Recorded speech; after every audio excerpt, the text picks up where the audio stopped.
topics and opinions expressed in the following show are solely those of the hosts and their guests and not those of W4CY Radio, its employees, or affiliates.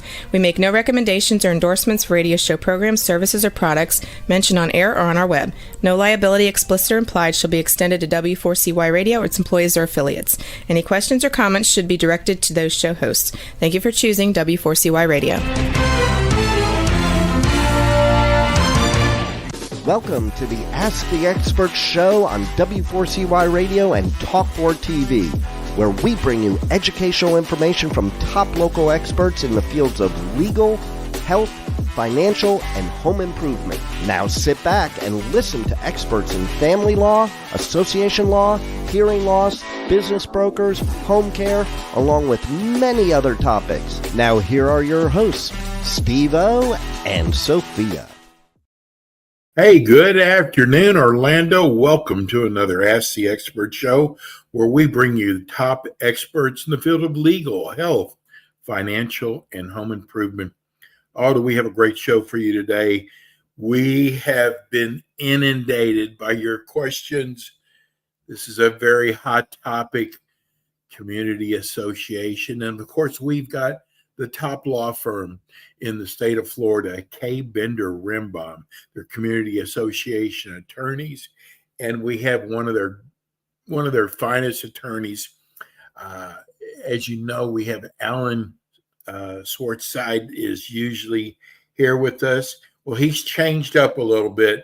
Let me introduce you to Kirsten Henza. Hello, Steve. You don't look like Alan. I do not, and I'm presently freezing in my office. It's a freezer here, so hence the blanket or the shawl. Oh, Kirsten, I got to tell you, I've been doing this for 12 years. I have never seen the amount of communications come in over a lot of these new laws. So Kirsten had a great idea. And what we're going to do on today's show, a little bit different.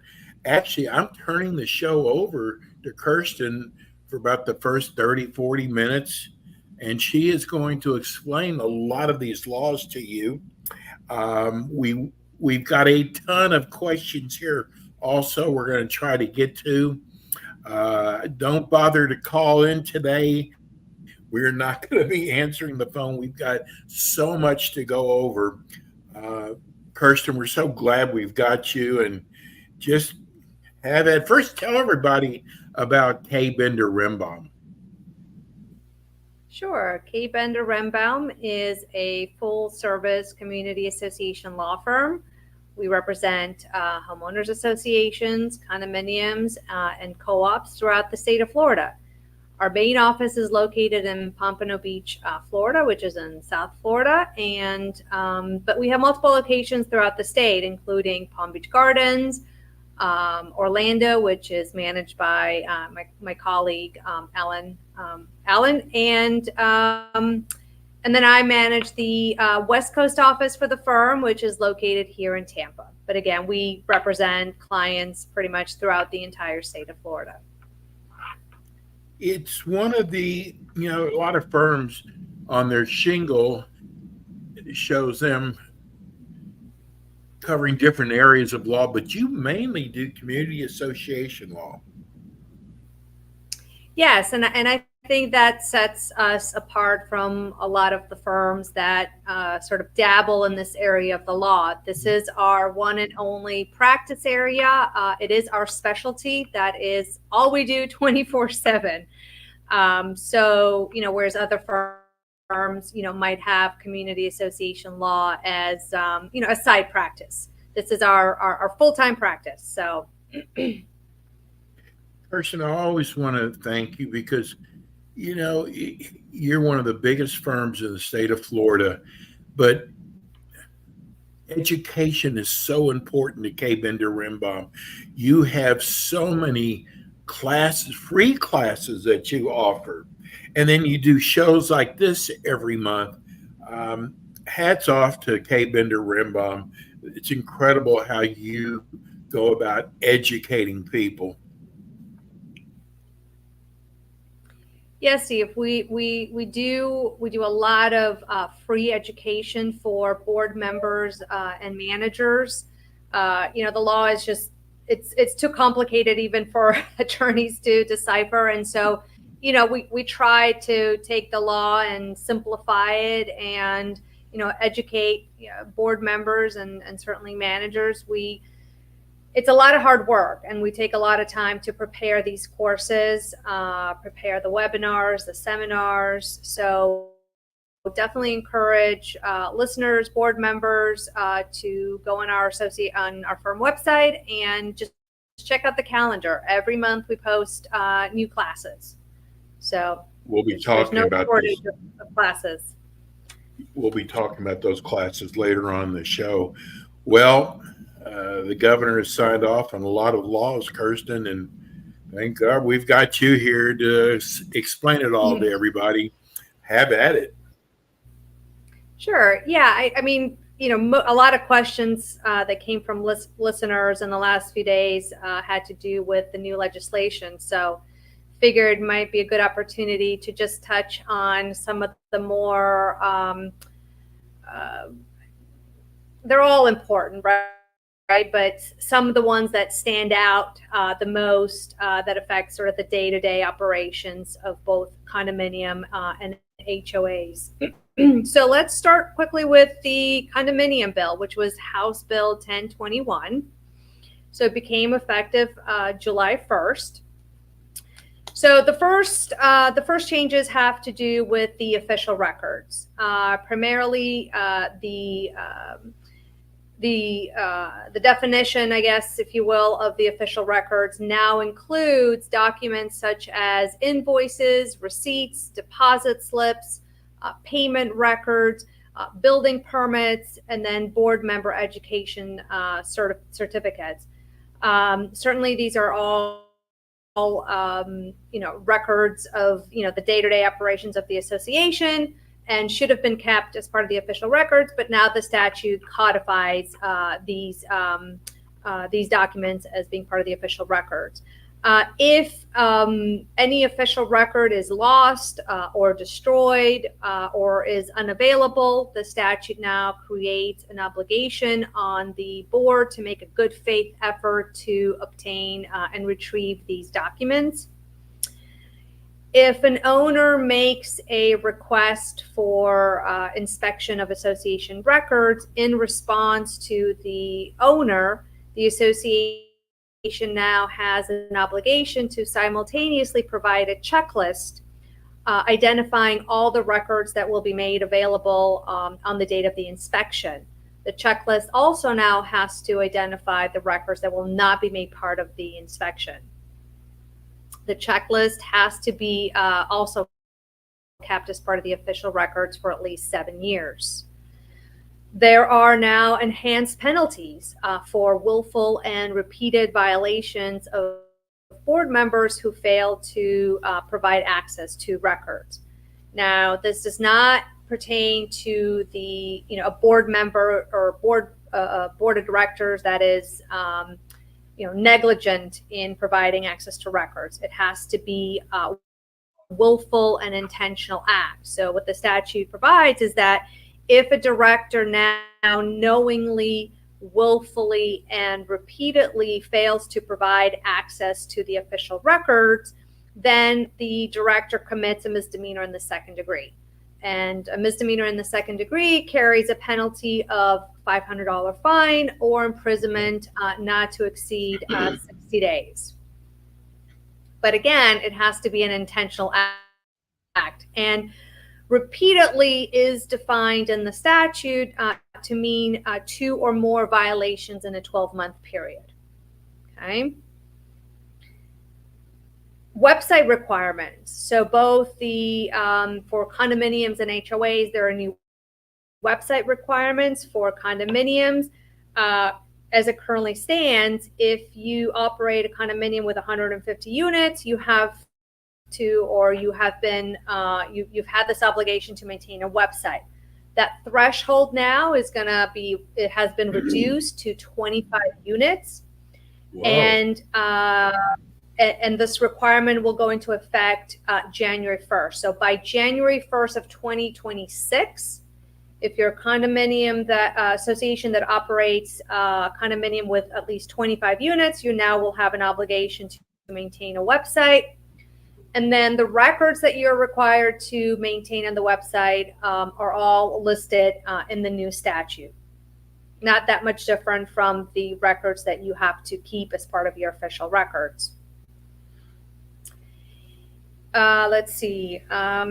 If for condominium associations, if the board is going to be approving a contract, and as you know, Steve, we're seeing a lot of board members, lately, and certainly going into the fall, having a lot of board meetings, adopting all these contracts, as a result of the milestone inspection and the SIRS. So if the board is going to be adopting a contract, a copy of the contract now has to be attached to the agenda and the notice of the meeting at which the board will be approving that contract. For condominiums with more than 10 units, the board must now hold quarterly meetings. Okay, so at least one meeting per quarter. You can't get away with just having one meeting a year anymore. And then at least 4 times a year, the notice and the agenda has to provide opportunity for owners to ask questions. So an agenda item has to allow owners to ask questions, and really anything relating to association operation, but certainly regarding status of construction projects and then revenues and expenses of the current fiscal year. The statute doesn't say if the opportunity to ask questions has to be done per quarter, just 4 times a year. There's also no obligation in the statute for the association to answer those questions. All they have to do is, as of now, just provide the opportunity for owners to ask questions. Now, board member certification classes. Those requirements also changed for condominium and HOA boards. It used to be that if you were elected or appointed to the board within 90 days of your election or appointment, you had the option to do one of 2 things. You could certify by signing a certificate certifying that you have read your governing documents and would uphold them to the best of your ability, or you could attend a division-approved board certification classes. Many firms, including ours, we provide these board certification classes. Well, now the requirement has changed, effective July 1st. Now a condominium board has to do both. You have to sign a certificate certifying you've read the governing documents, and hopefully you've done that. And then you also have to attend a division-approved board certification class. And this is all within 90 days of being elected or appointed. Now, the initial class for condominium associations has to be at least 4 hours long. So typically board certification classes, at least the ones we teach, have lasted maybe 2 hours. Now the division is requiring that class to be 4 hours, and it has to cover specific topics, including but not limited to the SIRS requirement and the milestone inspection, elections, inspection of records, and other topics. Now, once you've done your initial 4-hour course, board member or director has an annual requirement to do at least 1 hour of continuing education, primarily having to do with changes in the Florida statute. So 4 hours initial class, and then at least 1 hour of continuing education annually. Both Kirsten, certificates, excuse me, just 1 second. We just had someone write in about where do you get the certificate to sign? The certificate, the division, I believe, provides a certificate, but certainly our office also provides, can make that available as well. Okay. Both certificates are valid for 7 years, as long as the director serves uninterrupted.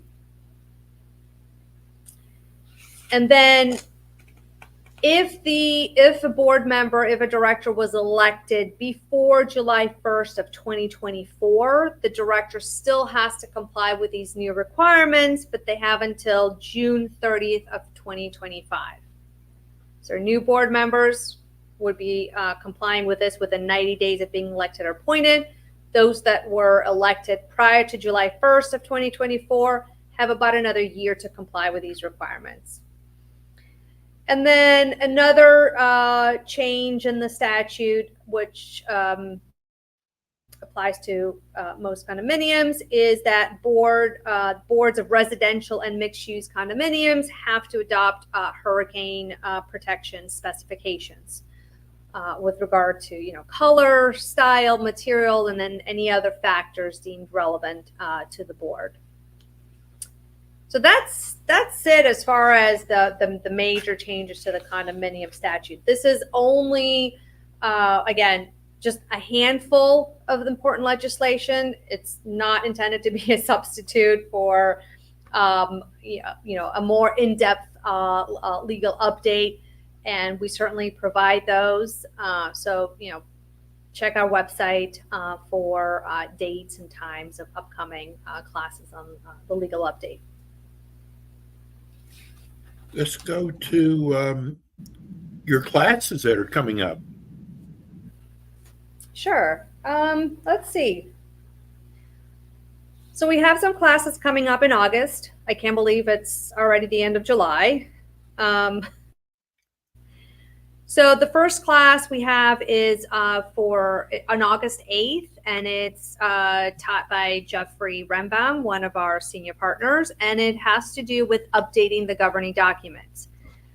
This couldn't be a more perfect time to attend this class. Now more than ever, you want to have a conversation with your board members and certainly your legal counsel as to whether or not you should be undertaking any amendments to your governing documents in light of the new legislation. So definitely encourage and recommend listeners to attend that one. Again, August 8th, 1:30 to 2:30.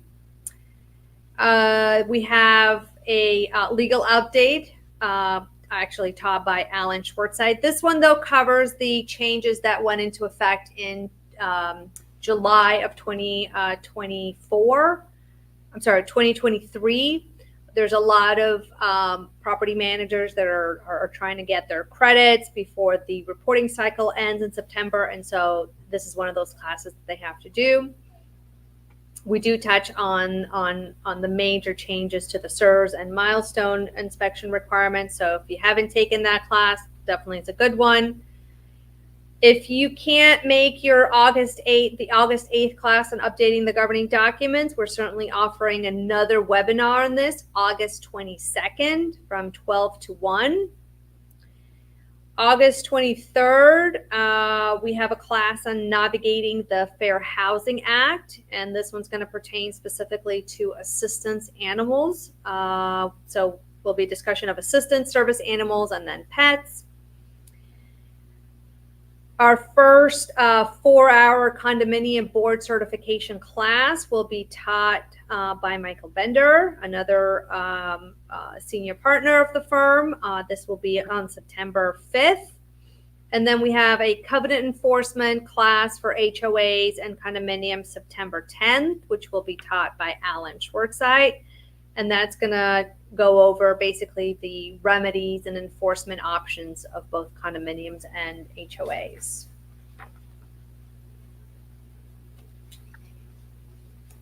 That's it? That's it for August so far. Okay. I know you'll have more. We're going to go to break, and let's give everybody, is there a main number they can call for any of your offices? Yes, the main number is 954-928-0680. It is the number to the Pompano office, but our receptionist can switch you to really any office. So just let them know the attorney you're looking to speak to, and with the switch of a button, you'll be redirected. And the website is kbrlegal.com. It's www.kbrlegal.com. We're going to go to break. We come back. We have more with Kay Bender Rimbaum and Kirsten Hinza. We'll be right back.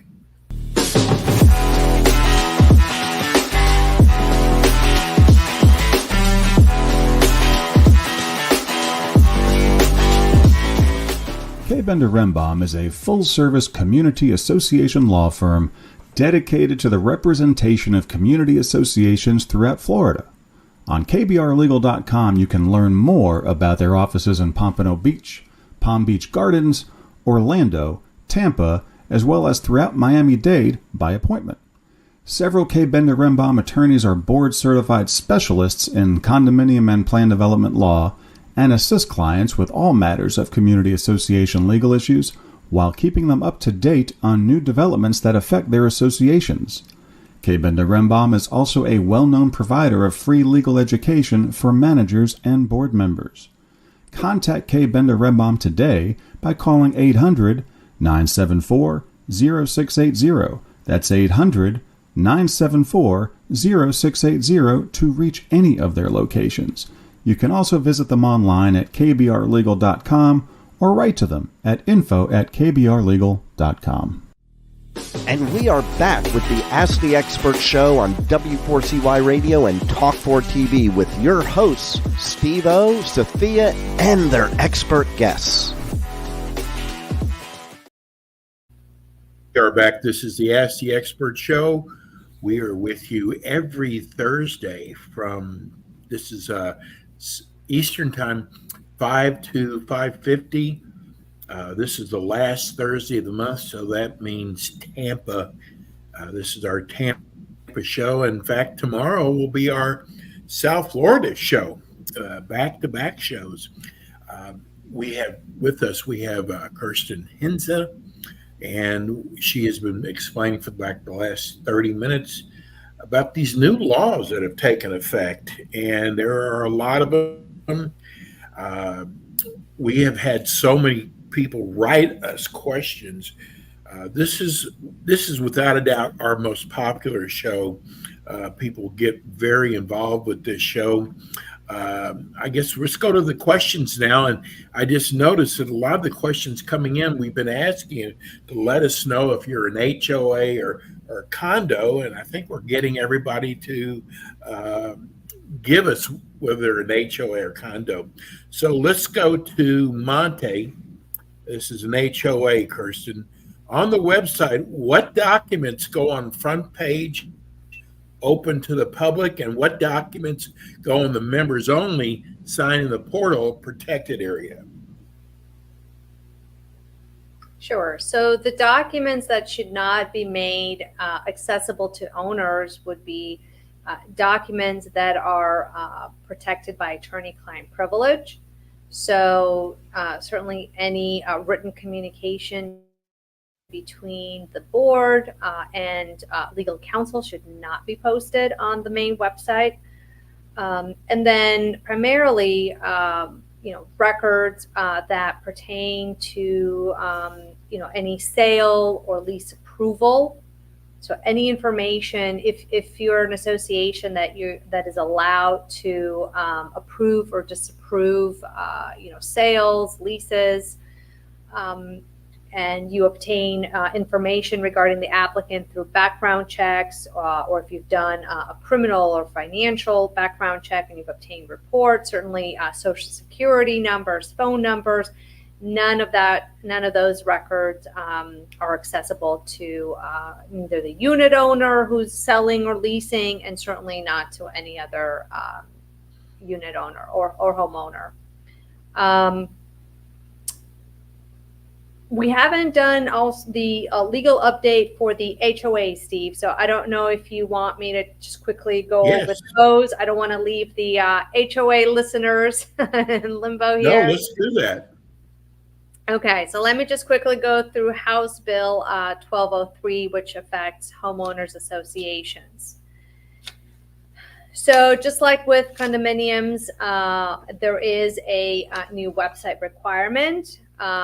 This one is going to go into effect January 1st of 2025. So HOAs have a little bit less time than condominium associations to get this going. So if you're an HOA that operates or governs a community with 100 parcels or more, then by January 1st of 2021, you have to have a website. And the statute also lists the types of documents that you need to make accessible through your website. If you get a subpoena from law enforcement, you are required to either provide copies of the requested records or access to the official records within 5 business days of receiving the subpoena. Communities with 1,000 or more parcels, regardless of the annual revenue of the association, now are required to obtain an audit. So with financial reporting requirements, the level of financial report depends on the annual revenue of the association. So for most communities, if your annual revenue is at least $500,000 or more, then you are required to do an audit, unless your bylaws require you to do an audit. But now the law requires that it doesn't matter what your revenue is, as long as you're a community that has 1,000 parcels or more, you're now required to do an audit. Now, HOAs boards are allowed to prepare a financial report that is less than what you're required to do under the statute, provided you get membership approval. Well, the statute has now changed to say that, well, you can prepare a lesser financial report, you just can't do the lesser financial report for consecutive years. Okay. Another change, the HOA statute now expressly prohibits the use of debit cards, which has been the law for condominium associations. With regard to board member certification requirements, also new changes for HOAs. Again, HOA boards used to be able to do one of the two, either sign a certificate or attend a division-approved course. Now board members in an HOA are required to attend a division-approved board certification class within 90 days of being appointed or elected to the board. There is no minimum hourly requirement for that initial board member certification class, but it does have to be redone or retaken every 4 years. And then the certificate will be valid for 4 years and has to be kept as part of the official records of the association for 5 years.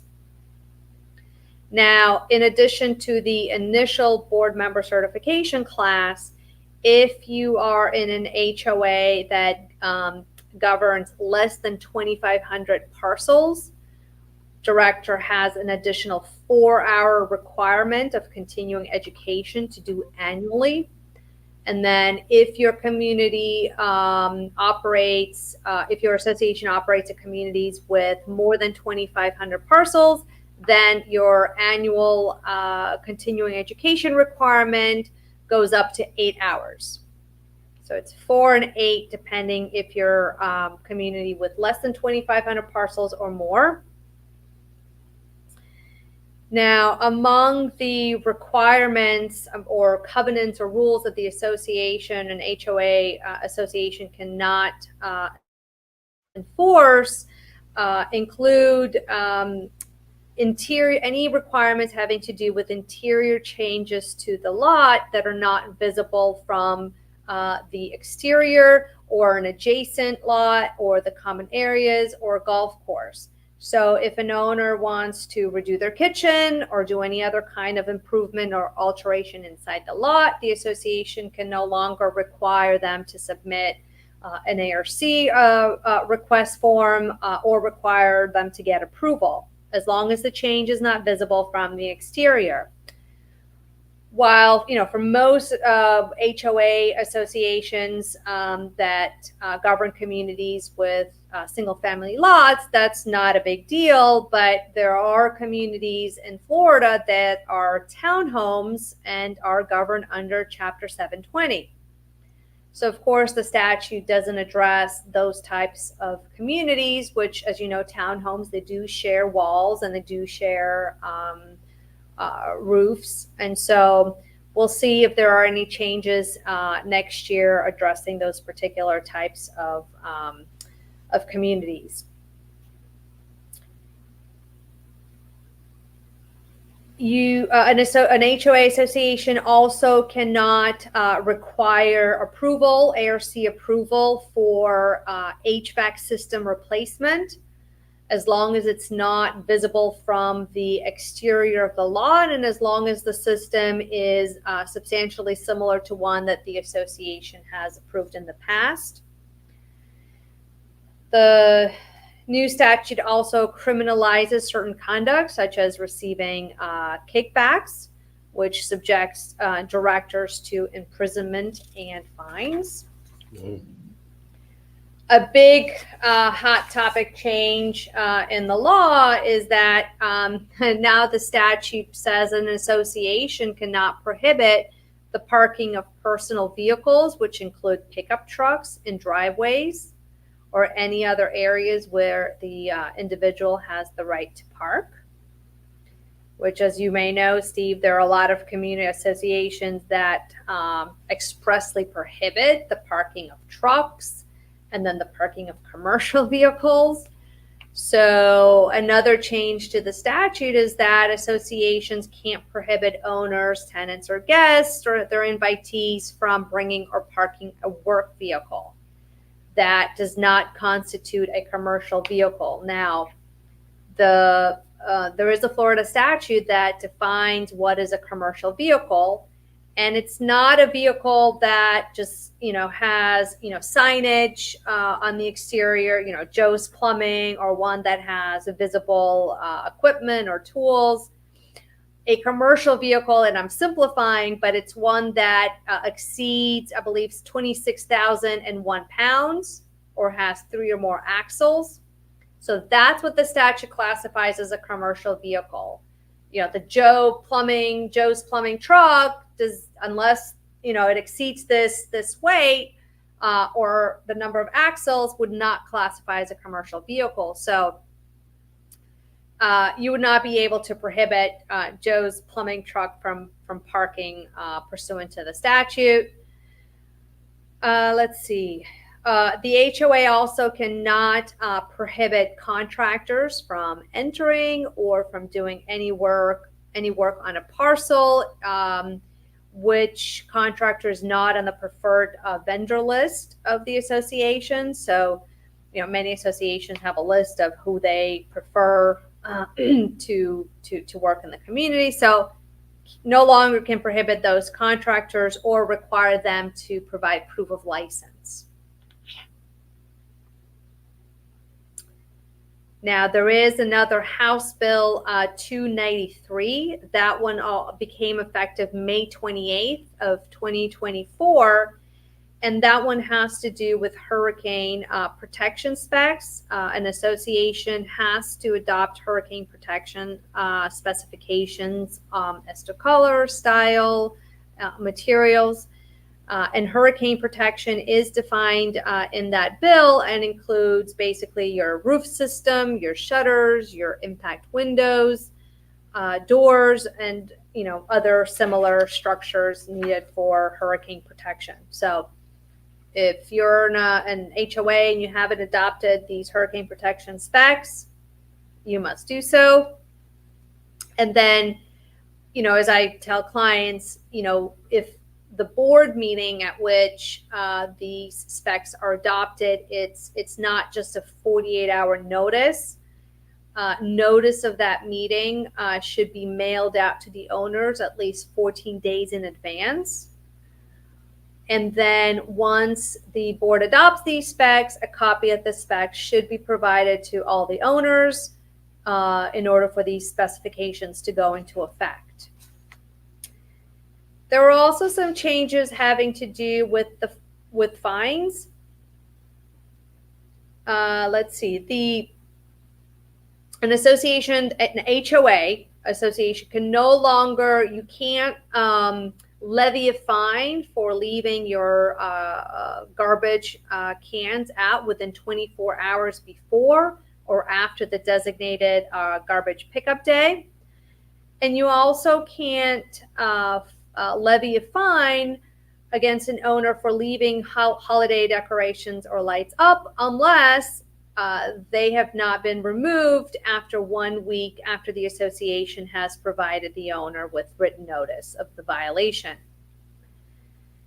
There were some changes to the fining procedure. The fundamental process hasn't really changed. It still is a two-step process where the board adopts the fine at a board meeting, and then there has to be a fining committee that ratifies the imposition of the fine. That hasn't changed. However, now that committee hearing has to be held within 90 days of providing the owner with notice of the committee hearing. And just as a reminder, that notice has to be mailed out at least 14 days before the scheduled committee hearing. But now that hearing has to be held within 90 days of sending the notice. You cannot collect a fine if the violation is remedied within the time frame provided in the notice or before the hearing. And then the association also has to furnish the violator the committee findings within 7 days of the hearing. Kirsten, we got a viewer who said, I heard HOAs are no longer allowed to fine owners. Is this true for condos? No, that has not been the fining process, or the ability for associations to fine has not been eliminated for condominium associations. Okay. So that's a misconception. Mm-hmm. So that's it for the I guess the major HOA legislative changes. What's your favorite? Well, I think what is getting communities in uproar are the changes affecting the substantive changes, such as, you can't park or the association can't prohibit an owner from parking a work vehicle. And I just want to clarify this. So this has to do with Kaufman, which probably a lot of your viewers have heard that term being thrown around a lot lately. And Kaufman Yes. has to do with those magic words as amended from time to time after reference to 718 or 720 in a declaration. So you might have a declaration that says that the condominium or the community association is subject to 718 or 720 as amended from time to time. What that means is that any substantive changes to the statute will apply retroactively to the community without the association having to amend the governing documents. Okay, so a lot of these substantive changes, if you have Kaufman language in your declaration, will apply to your community. Now, for those associations or communities that don't have this amended from time to time language, the constitutional argument is that these substantive changes do not apply retroactively to them. Rather, the law that applies is the law that was in effect when the original declaration was recorded.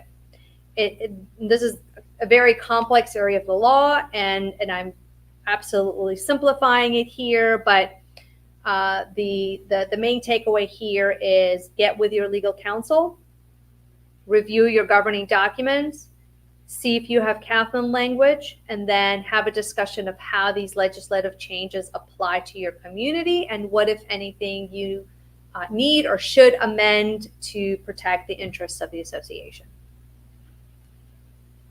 Okay. We just got a text in. Love your show. I never miss one. That's nice. Thank you. We appreciate that. I am thinking about running for a board member. Does it take up a lot of time and effort? Well, I mean, tough times to become a board member. But you know what? That's wonderful that someone is still willing to volunteer in light of, all these criminal penalties that legislature has imposed. Does it take a lot of time? Well, I mean, I think it's one of those it depends answers. I mean, certainly if you have management to assist with the day-to-day management and operations, that might be helpful. But it a lot of depends. Are you in a condominium? Are you in an HOA? What is the current state of affairs? Are you required to do a SIRS or a milestone inspection? What is your the financial health of your community? So it really depends. What's a good background to have if you want to run for a board member?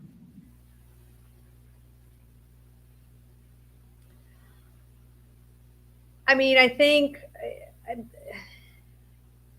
honestly, even if you're being a mom, I think is a very good requirement. Oh, I mean, or a parent as a general, I mean, you're handling, the day-to-day housework, the children, the yes. Work responsibilities. So honestly, I think if you have a job, if you're a parent, I think you're more than qualified. Okay. Let's pick up some of these questions. Here's Gene. New laws require many documents to be on a website. I have two issues. First, can an owner still request hard copy? Second, how do we stop an association from saying, well, it's on our website, you go find it?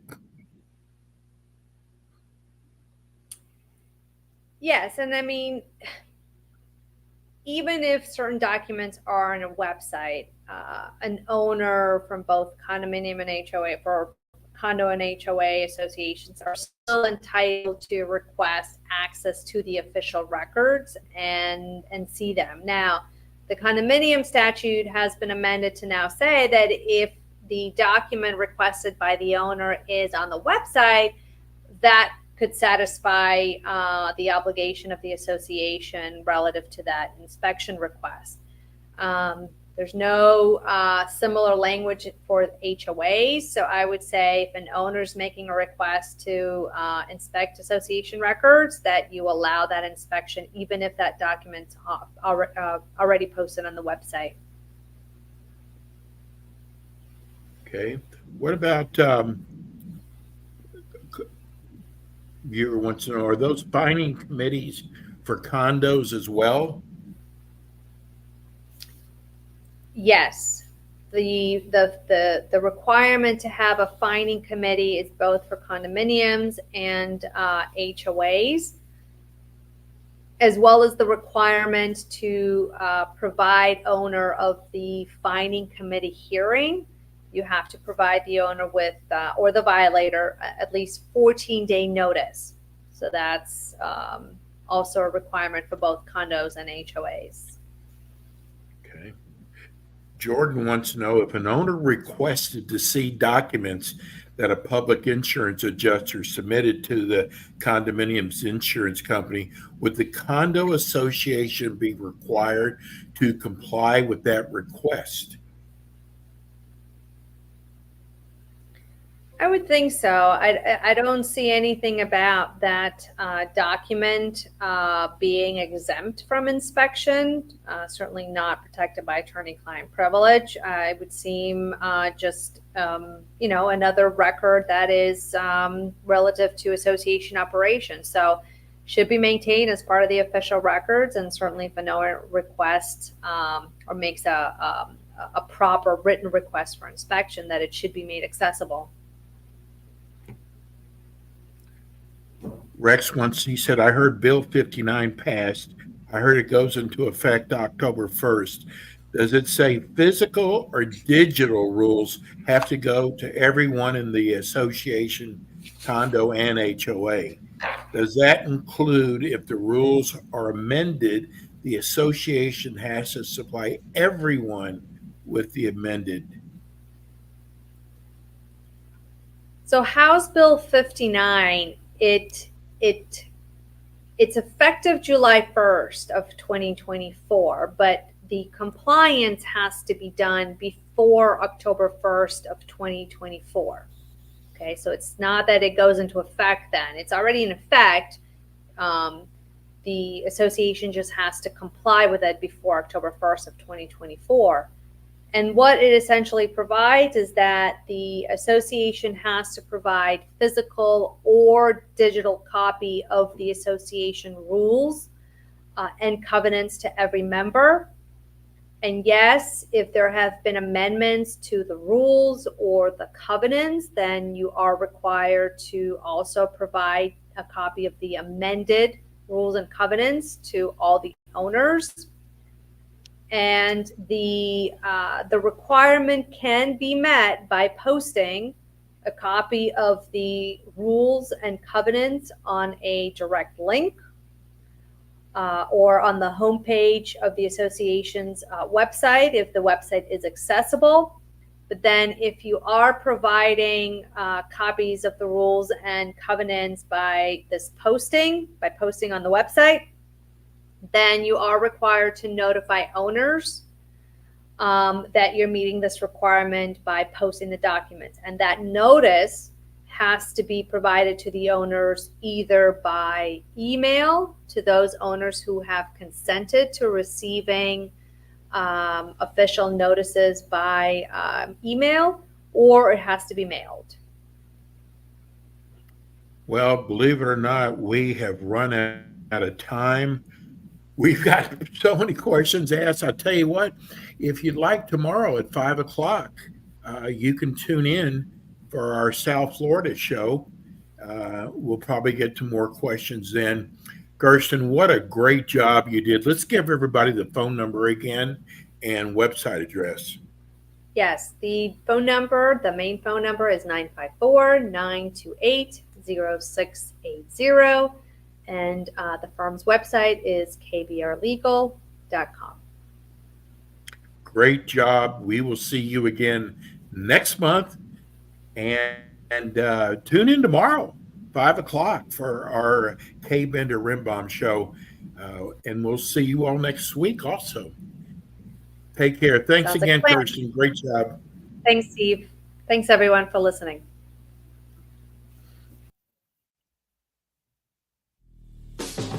Thanks for tuning in today to the Ask the Expert show on W4CY Radio and Talk4 TV. Tune in next week and every week to hear more from our experts on personal injury, insurance, air condition repairs, estate planning, Medicare, and many other topics in the areas of legal, health, financial, and home improvement. See you next week.